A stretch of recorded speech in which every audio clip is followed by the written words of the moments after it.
নবীজি সাল্লাল্লাহু আলাইহি ওয়াসাল্লাম, হাদিসটি সহিহ বুখারী সহিহ মুসলিমে আছে।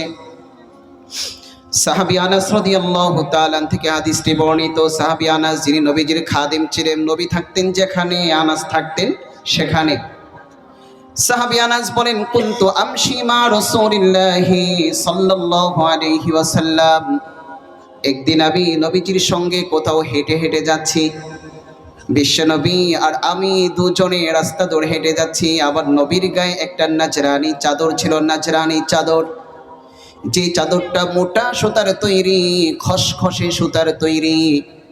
আমরা যেভাবে কাশ্মীরি শাল ব্যবহার করি, মসৃণ সুতি কাপড় ব্যবহার করে একেবারে মসৃণ শরীরের সাথে লেগে থাকে, নবীজি সাল্লাল্লাহু আলাইহি ওয়াসাল্লামের গায়ের চাদরটা মসৃণ ছিল না, নরম ছিল না, মোলায়েম ছিল না।